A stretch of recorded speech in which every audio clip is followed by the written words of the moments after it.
Една година од новата влада за власта, горда Македонија за опозицијата понижен. Премиерот Мицковски денеска одговарајќи на новинарски прашања како го оцени едногодишното владење, посочи дека е завршена етапа на билатералните договори на штета на државата, а тоа рече се очекува да биде потврдено и во вторникот на Комисијата за надворешна политика во рамките на Европскиот парламент, каде мнозинството ќе се изјасни и ќе гласа во корист на Македонија, на македонскиот идентитет и јазик, иако како што рече имало сериозни притисоци на штета на идентитетот од страна на одредени европратеници и групации.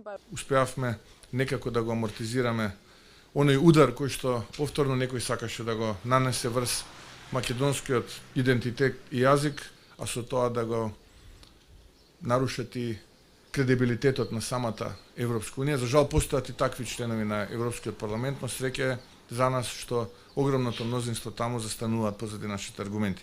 Така што ние ќе се бориме против оние кои што изминатите 7 години ја ограбија и понижија Македонија. И добро е што тие имаат развиено силно чувство на стокхолмски синдром и длабоко во нив силно работи и функционира Фројд. Првиот опозиционер Венко Филипче пак денеска со критика за едногодишното владење на ВМРО ДПМН вреди и знам дека како што рече Македонија не може да биде горда со платите кои македонските граѓани ги земаат, правдата која нема, а нема ниту визија за младите и долговите кои ќе останат на идните генерации. Во фокусот на говорот на Филипче и истрагата за случувањата во Кочани.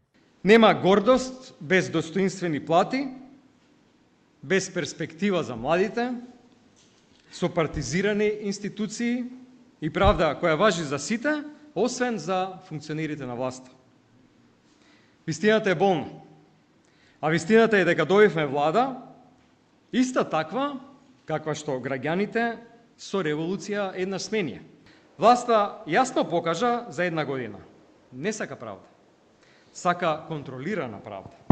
А тоа е опасно за секој еден граѓанин. Кога власта е и обвинител, и судија, тогаш буквално никој не е безбеден. Тогаш државата престанува да постои.